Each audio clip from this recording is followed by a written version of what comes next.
et le référendum qui est prévu pour son adoption.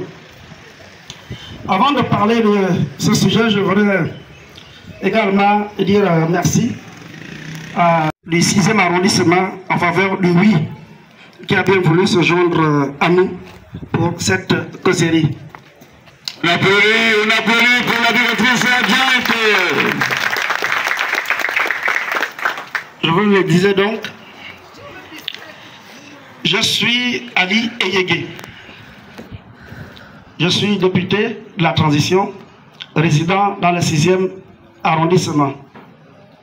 Je suis fils d'un notable de cet arrondissement, et Yorma Biam. Je pense que quelques personnes ici, notamment les plus âgées, doivent le connaître. Il a fait une bonne partie de sa vie dans cet arrondissement, notamment à Siban. Il a laissé une nombreuse progéniture dont je fais partie.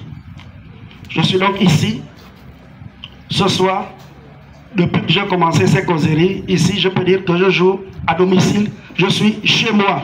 Je suis sur la terre de mes ancêtres et je suis sur la terre de mes parents. Je suis face à mes frères, à mes oncles, à mes pères, à mes mamans. Je suis venu vous parler d'un sujet important, la constitution de notre pays. Chacun de nous a suivi ce qui s'est passé le 30 août 2023. Parce que le pays était sur une pente glissante.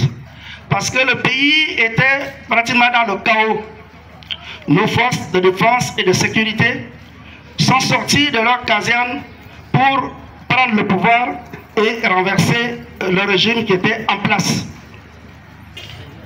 Depuis cette période, ils se sont lancés dans un processus de reconstruction d'un Gabon nouveau.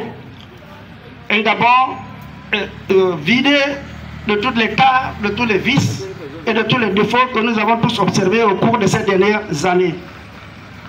Lorsqu'ils ont pris le pouvoir, ils ont fait comprendre qu'ils ont mis en place une transition dont ils ont donné le programme qui s'étale sur 2 ans. Ce chronogramme a commencé en septembre, octobre, par la mise en place des institutions, notamment le gouvernement de la transition, le Parlement de la transition, la Cour constitutionnelle de la transition, le Conseil économique et social de la transition. Le programme devait continuer avec le dialogue national inclusif qui a eu lieu au mois d'avril. Et comme il était prévu, les conclusions de ce dialogue ont servi de base pour l'élaboration du projet de nouvelle constitution. Dans le chronogramme présenté par le nouveau régime, ce projet de constitution devait être adopté en novembre-décembre 2024. Nous y sommes et les autorités ont choisi la date du 16 novembre pour le référendum pour l'adoption de cette constitution.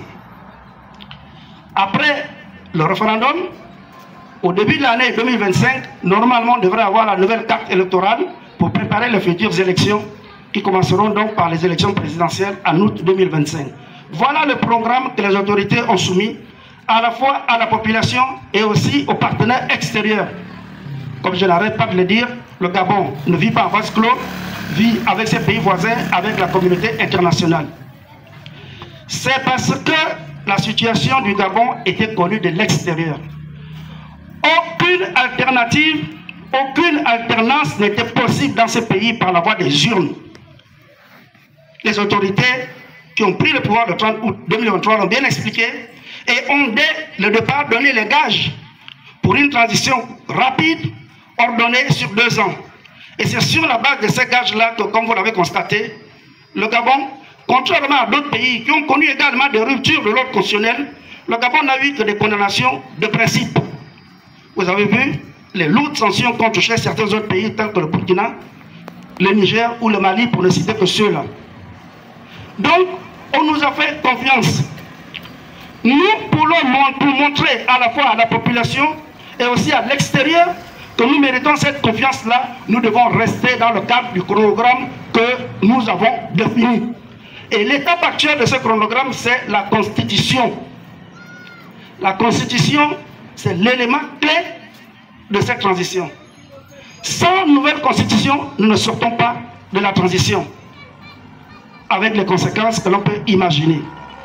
La Constitution, pour moi, c'est, en gros, comme je l'ai dit dans d'autres causeries, c'est le soubassement de l'édifice commun qu'on a commencé à construire le 30 août 2023. Et tout le monde sait que quand on parle de construction, le soubassement doit être solide. Sinon, l'édifice ne tient pas. Et ici, la solidité de ce soubassement doit être mesurée par l'adhésion massive de la population pour le référendum. Et en allant au référendum, l'adhésion massive de la population au oui. Parce qu'on a besoin d'un oui très fort pour cette constitution-là, pour que le pays se remette durablement sur les bases durables et sur les bases saines. Un vote à 51%, à 52%, c'est vrai, sera positif, mais ne donnera pas à la Constitution et à ceux qui devront la mettre en place une forte légitimité. C'est pour ça que nous recherchons l'adhésion la plus forte pour avoir le plus grand taux de participation, mais aussi le plus fort pourcentage possible du oui. Je ne vous cacherai pas pendant longtemps ma position à moi. Ma position, bien évidemment, c'est le oui. Et je veux vous expliquer pourquoi ma position est le oui. Et j'espère que je vous convaincrai tous et qu'à la fin de cette causerie, vous serez tous d'accord avec moi que tous, en partant d'ici, on met en poche le oui, on sortira le 16 dans l'isoloir. La Constitution, c'est le texte qui régit le fonctionnement de l'État. C'est le texte qui définit les institutions de l'État. C'est le texte qui dit comment ces institutions fonctionnent entre elles pour donc un fonctionnement harmonieux de l'État. La Constitution, c'est le texte qui définit les libertés de chacun de nous et qui dit également les moyens, comment est-ce qu'on les protège. C'est le texte qui définit comment on élit le président de la République, sur la base de quels critères, comment on élit les députés, comment on élit les sénateurs.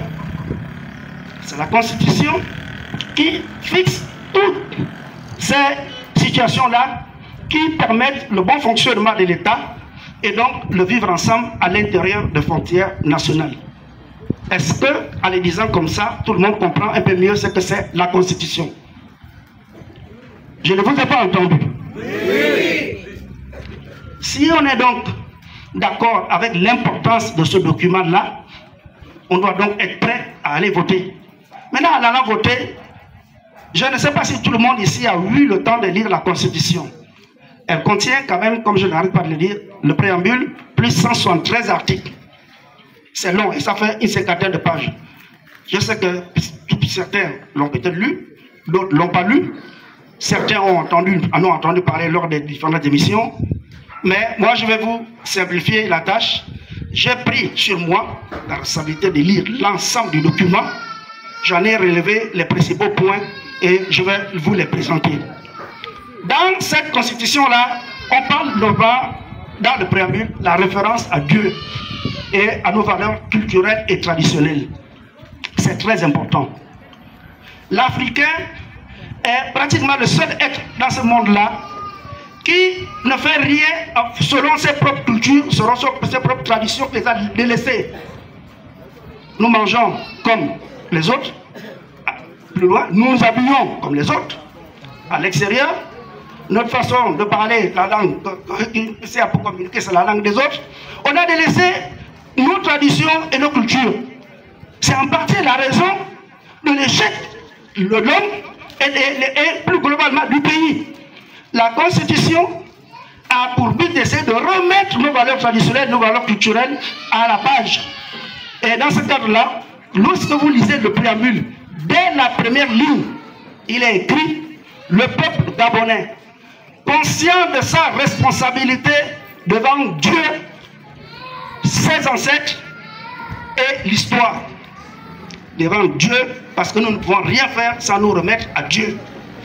Devant l'histoire, parce que c'est normal, il faut s'appuyer sur l'histoire et la Constitution s'adapte à l'évolution du pays. Ça figurait déjà dans les anciennes constitutions. La nouveauté ici, c'est la référence à nos ancêtres. La formulation du préambule, dans sa première ligne, c'est le peuple gabonais conscient de sa responsabilité devant Dieu, ses ancêtres et l'histoire. C'est très important. Et vous le verrez, la référence à cela a des implications par ailleurs. Vous avez par exemple vu que le Conseil économique et social, que nous connaissons sous sa forme actuelle, dans le nouveau projet de constitution, devient désormais le Conseil économique, social et culturel, pour bien montrer l'attachement désormais qu'on accorde à notre culture. Dans le préambule, il est également rappelé l'attachement du peuple gabonais à sa terre, à ses valeurs sociales et traditionnelles, à son patrimoine culturel et à ses langues nationales. C'est très important. Beaucoup de nos enfants aujourd'hui ne connaissent même plus nos langues, parce que nous-mêmes nous leur parlons en français. Et le constituant a tellement pris en importance ce point que parmi les critères à l'élection présidentielle, il y a justement la connaissance d'une langue nationale. Donc c'est vraiment important. La Constitution réaffirme également l'attachement aux libertés fondamentales. Dieu sait, dans notre pays-là, combien nous avons piétiné ces libertés-là. Combien certains en ont usé et abusé. Pour un oui, pour un non, quelqu'un, parce que soit il est lui-même, je ne sais pas moi, haut placé, haut gradé, te prend, parce que vous avez un petit litige. Parfois, c'est lui qui a tort.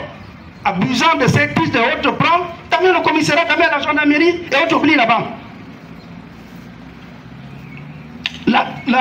Notre projet de nouvelle constitution vraiment réaffirme l'attachement à ces valeurs, à ces libertés fondamentales. L'attachement aux droits de l'homme, le respect des libertés, des droits et des devoirs des citoyens. Il y a également la libre pratique de la religion et du culte. Je parlais de ça tout à l'heure. Pendant très longtemps dans ce pays, on s'est éloigné de la crainte de Dieu. Cela doit revenir. Je crois que le développement d'un pays commence par l'homme, et l'homme, c'est d'abord son comportement, et dans son comportement, il y a c'est sa relation à Dieu.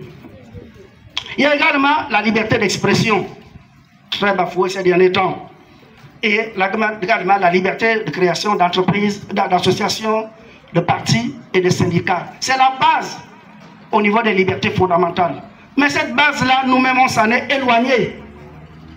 Il est temps de revenir dessus, et le projet de nouvelle constitution permet effectivement de revenir sur ces libertés fondamentales qu'on doit préserver, qu'on doit défendre. Au titre toujours de la